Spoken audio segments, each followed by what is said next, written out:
In this weird time of affliction, when there is so much anxiety and uncertainty, and when people are separated from one another, Pesach has a particular resonance. From darkness to light, from slavery to freedom, from oppression to liberation, this theme of Pesach is one to which we can all no doubt respond. Probably this is always the case, but maybe even more so than usual, as we hope to move from sickness to health, physically as well as spiritually. The Pesach Seder has a complex structure and many themes that we can pull out of it, but one of these is about the play of hide and seek. This in fact starts before Pesach itself, when we hide pieces of bread around the otherwise spotless house so that we can look for them and find them, symbolically clearing away all our chametz. We also hide the chametz we own in plain sight by selling it before Pesach, as if we turn our gaze away from the whiskey and the tinned food that we actually possess, treating it as if it does not exist. And then we find it again later after Pesach is over. The most explicit game of hide and seek, however, is early in the Seder itself, with the yachatz, or division of the matzah. We take the middle matzah of the three we have on the table and break it in two, replacing the smaller part to use when we make the bracha over matzah later, and hiding the larger part to be found later and eaten as the afikomen. Why do we do this?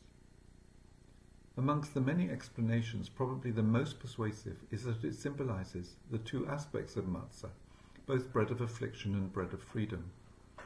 The piece we keep is the backward-looking matzah, associated with slavery, from which we gradually move away during the Seder. The piece we find, the afikomen, is the forward-looking matzah, the bread of freedom, associated with liberation and eventually with the ending of our exile, the fulfillment of God's promise to Abraham, and even with the Messianic era. Lost and found, slavery and freedom, this is the movement forward of the Seder. There is a very famous passage in Freud's book Beyond the Pleasure Principle, which he wrote in 1920, just after the First World War, and with it fresh in his mind. In it, he describes a visit he made to his daughter Sophie in Berlin in 1915, in which he watched his young grandson Ernst playing a game that's common to young children. Ernst had a cot with curtains round it, and he took a cotton reel and, standing outside the cot, threw it into the cot so that it was hidden by the curtain. He would then draw it out again so that it was visible once more. Ernst repeated this game interminably, making the sound "oo" when he threw the reel in and "ah" when he retrieved it. Freud and Sophie agreed that these sounds represented the German words "fort" and "da," away and here, or gone and come back again. Freud has a complicated explanation of this game, but at its simplest, he suggests that Ernst was finding a way through his play to cope with the coming and going of his mother. She is gone, but she will come back. By the time Freud published his book in which this episode occurred, Sophie was indeed gone. She died in the flu pandemic, which we are all now being reminded of.